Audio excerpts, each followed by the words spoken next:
In late January 2021 and early February, we saw quite a bit of publicity around GameStop, AMC, the Reddit, Wall Street Bets community, and things like that due to some short squeezes. And one of the things that a couple people have mentioned, and I think is very important to think about, is that it was more than a short squeeze. It was also a little bit of a gamma squeeze. And to understand gamma squeeze, you have to understand options, and you have to understand what we refer to as the Greeks, which measure option sensitivity. So I've got a little video here to walk us through a little bit of what a gamma squeeze is and how that played a part in this process. So let's say that I want to buy a call option on company Y. It's currently selling for $40 per share, and I want to buy a call option that will have a $50 strike price and expire next month. So I think the stock price is going to go up. I want to buy a call option. Remember, a call option gives me the right but not the obligation to buy the underlying stock for the strike price anytime up to expiration. However, for me to buy that option, there needs to be someone on the other side of the transaction. Little side note, this is something to remember for any time you do a transaction, is to remember that there's always somebody on the other side. For everything that you think is obvious when you want to buy a stock or buy an option, somebody on the other side says, you know what, I'll sell it to them. And it's probably a good idea to assume that they're reasonably intelligent people too. Doesn't mean your thesis is wrong, just means you need to understand the other side of the transaction. So you always want to flip it. But in this particular example, we want to flip it by thinking, who is taking the other side of that transaction? And so when I buy the call option, my risk is limited to what I pay for the option. But the person writing the option has, at least theoretically, unlimited risk, as the stock is at 40 now, but it could go to 50, it could go to 60, it could go to 70, it could go to $150 per share. And if you think that sounds a little bit silly, think back to a few weeks before I recorded this when GameStop was trading for somewhere in the $20 to $25 per share range. And a week ago, it hit a high of, I think, like $480 per share. Now, that is extremely rare, but stuff like that does happen. And so the person writing that option has to take on a lot of risk for a relatively limited potential profit. In many cases, the party writing the option is typically an institutional trader. That doesn't have to be. You as an individual, assuming you have permission with your broker, can write options. Now, it probably is going to take some certain characteristics. You just don't automatically get the ability to write options. But if you are qualified, you can do that as a retail trader. But most of the options are going to be sold by institutional traders. And so if they're agreeing to sell you the shares, that should say for $50 instead of $30, how do they hedge that risk? And this is where the Greeks come in. The Greeks are measures of option sensitivity, and the two in play here are delta and gamma. Delta measures the sensitivity of the option to changes in the underlying stock price, and gamma measures the sensitivity of delta to changes in the underlying stock price. Now, as an option gets deeper in the money, its delta will increase towards 1. So it'll start out as a small number when it's deep out of the money. As it gets near the money, it will typically get around 0.5, maybe a little higher than 0.5, depending on the time to expiration and some of the other variables. And then as it gets deeper into the money, it will approach 1. That's kind of its limit. It can't get higher than 1. So the delta will range between 0 and 1 for a call option, but you almost never see 1, at least out to multiple decimal places, or a 0 out to multiple decimal places.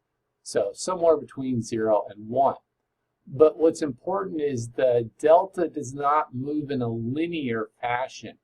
Instead, it moves in a nonlinear fashion to where it tends to increase the most as it gets near the money and just slightly into the money. And then it will start to decline. And so gamma measures how delta changes. If you think of it in terms of mathematics, delta is the first derivative of the option price to changes in the underlying stock price. Gamma is the second derivative of the option price to changes in the underlying stock price. So let's go through an example. And I've got a Black-Scholes option pricing model spreadsheet here to help us walk through that example. Oops, that's a little too big. Let's back that down in size. Okay, so here we have some various options. We start with 26 days. It's about a month, maybe a little under a month till expiration. The strike price or exercise price of the option is 50. Current stock price is 40. Volatility, I just made this number up, at 40%, and the risk-free rate at 1.5%. Now, in this situation, the delta is 0.0213. What that implies is that the market maker, in order to hedge their risk exposure, if the stock increases by 10 cents, the option is going to increase, or the stock price increases by $1, the option increases by 2 cents. But remember, that doesn't move linearly. So we can think of that portion, the option price is going to increase about 2% relative for a 100% increase in the stock price. Very small. So there's not a lot of risk to the market maker at this point. In order to hedge their risk, the market maker only needs to own 2.13 shares for every option contract. Remember, a contract is for 100 shares. Now, let's say the stock price goes up. And so we'll give it a little time. 2 days have gone by. So now instead of 26 days, there are 24 days. But the stock price has gone from 40 to 45. Now the delta has gone up from 0.02 to almost 0.17. And if you look at the gamma, that's gone up as well. This is part of that gamma squeeze. The gamma is increasing, which means delta is increasing at an increasing rate. And so now the market maker needs to own 16.69 shares in order to hedge their risk exposure. Well, if the market maker doesn't want to have that extra risk, they're going to go out and buy those shares of stock, which means before they own 2, now they need to own almost 17. They're buying about another 15 shares of stock. 2 days later, so now we're at 22 days to expiration. Stock's still going up. Now look at that delta. It's jumped quite a bit, right? Now the market maker needs to own 52 shares for the contract, which means before they own about 17, they got to go out and buy a bunch more shares. And you can see the gamma is still rising. Now, as the stock goes up again, now we're at 55. The stock is in the money. Gamma has started to decline at this point. The delta has gone up to 0.85, almost 0.86, which means the market maker has to go buy more shares.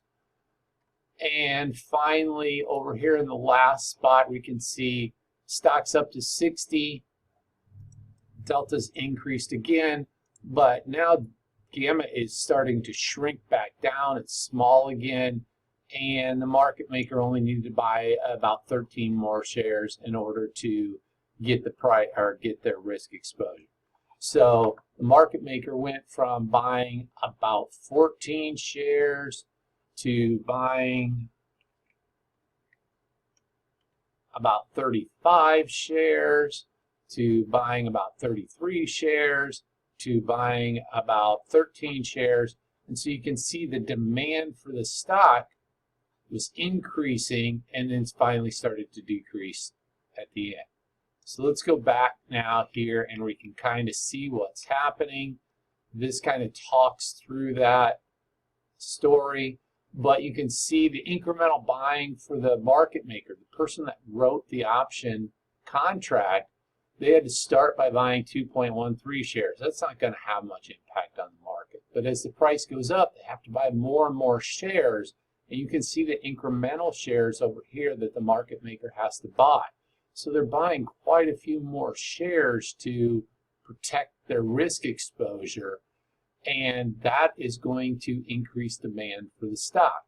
Now, normally this isn't that big of a deal. If there's a relatively small number of out-of-the-money options and the stock price goes up a little bit, the market maker isn't having enough influence. But there can be cases where that can be a lot bigger. So let's take a look at last year. One of the stocks that got a little bit of attention with this idea of a gamma squeeze is Tesla. So there's an article from MarketWatch, and I put the link in here if anybody wants to take a look at it. But it's from August of 2020, and this was prior to Tesla's stock split. The stock was approaching $2,000 per share. And there's a quote in there, actually, someone is buying a lot of August 2100 call options. This has been going on a lot. Someone buying way out of the money, short-dated call options, which forces the person writing these options to buy stock, which has pushed the stock up consistently. In other words, what was happening is somebody was trying to organize a gamma squeeze. They were spending a lot of money buying deep out-of-the-money call options, or at least out-of-the-money call options, that were relatively short-dated, that required the market makers to go ahead and purchase shares of Tesla stock. This created more demand for stock, pushing Tesla stock up. And remember, with options, one option contract is equivalent to 100 shares. So if I'm buying $2,000 stock and I buy 100 shares, that's going to cost me $200,000. But maybe the option only costs me $10,000. So now if I invest $200,000 in options, I can really move the price because I'm now buying 20 contracts instead of 100 shares. That's 2,000 shares of Tesla stock, amping up that volume. So the idea of this gamma squeeze is I'm using leverage to force market makers to purchase additional shares. Now you might say, well, why are the market makers doing this? They don't have to do it. Well, there's two reasons. One, help customer relations. If you're a market maker, you want to make sure that you're doing your job and keeping markets liquid. And so if customers want to buy, you're there to provide it. But remember, there's also a profit incentive. So options have bid-ask spreads. If you buy an option, you pay the slightly higher price, and that's where the market makers make a little extra money. So that bid-ask spread on the options is compensating them for going on and creating this hedge position. And recently in GameStop, we saw a lot of out-of-the-money call options. And it wasn't just GameStop. It was AMC. It was Bed Bath & Beyond was in there as well. And a couple other, BlackBerry was in there. So we had several companies that had this Wall Street Bets, Robinhood theme of let's create this short squeeze. And part of it was a short squeeze. These are companies that had a relatively high number of shares sold short. If you have shares sold short, those people are going to start losing money when the stock price goes up. That might cause them to cover. There's an old saying that markets can stay rational longer than you can stay solvent, which means as you lose money, you've got to cover in order to keep from losing more money. Cover means buying back shares. So that's the idea behind a short squeeze. These are not new. They've been around Wall Street for literally 100+ years or more. One of the themes that was started, this is on a Wednesday, and I was reading things about it on Sunday. Silver was going to get a big push. We're going to buy a bunch of silver. And silver opened up about 6 to 10% higher on Monday morning as people tried to get that going in silver. We're going to create a lot of demand, and that's going to start this squeeze and push things up. Didn't work out as well in silver as GameStop and AMC, but it did have a little, at least short-term impact. So Robinhood, one of the things that Robinhood has done is make it very easy for investors to use margin and purchase call options. Doesn't mean they understand the call options that they're purchasing. I would make a bet that a lot of people are probably not up to speed on Gamma. They might be now because there's been lots of stories on it, but they probably weren't up to speed. Instead, like most people, and I'll admit this was me when I started buying call options. I buy a call option because I think the stock price is going to go up. But there's a lot more to options than just what's going to happen in the price of the stock. So we saw people buying options. They wanted that risk exposure. Some people call it the YOLO trade. You only live once. Let's see if we can make a lot of money. And it worked initially. So stock prices went up. These stocks started skyrocketing. Lights are on a motion sensor here. So we saw that happen. And GameStop, AMC, BlackBerry, a couple of these other companies did very well. But keep in mind, on a short squeeze, eventually all the shorts are going to cover and you're going to lose that buying demand. On a gamma squeeze, that creates a vicious cycle until things reverse. Once the stock stops rising and it levels off, then there's no more need to purchase more shares. And if the stock price starts falling dramatically, now that gamma squeeze is working in the opposite direction. Remember where we said the market maker had to buy more shares to have their risk exposure? Well, if the stock price starts falling, they can sell shares. So now they're selling shares to get their risk exposure, and that's creating selling demand. So gamma squeezes, just like short squeezes, they're not changing the value of the underlying company. Instead, they're a temporary spike in stock prices that almost always reverts itself in a relatively short period of time. I would also note that GameStop, AMC, BlackBerry, there's multiple levels of what's going on. There's the short squeeze. There's the gamma squeeze, which is what we've talked about in this video. But also there was a lot of publicity and influencers. News stories picked it up. You couldn't watch the news without seeing some mention of GameStop and short squeeze and Wall Street bets. And here's stories about how people made tens of thousands or hundreds of thousands, or in some cases millions of dollars off of these positions. And we had some influencers. I don't want to name names, but there were some pretty big names that jumped on and said, hey, let's push this and let's try to get this going and things like that. And so they pushed the price up some more, created that publicity. There's also some reflexivity. Reflexivity is the concept that changes in the company's stock price can cause the company to actually be better. And so if we look at AMC, AMC is a movie theater. AMC is struggling right now through the last year or so. Movie theaters have been either closed or very reduced attendance due to COVID.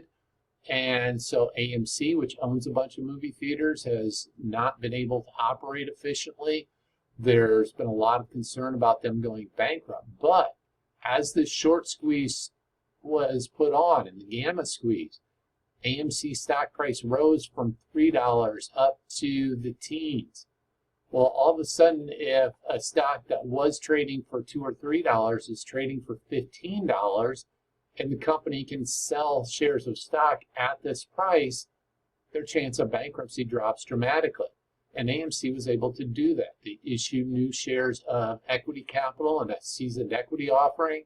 They also had a large convertible debt conversion where bondholders exchanged their bonds for shares of AMC stock, which reduced the debt outstanding.